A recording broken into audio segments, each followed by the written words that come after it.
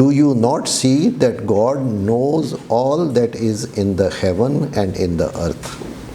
3 persons speak not privately together, but He is the 4th. Nor 5, but He is the 6th. Nor fewer, nor more, but wherever they be, He is with them.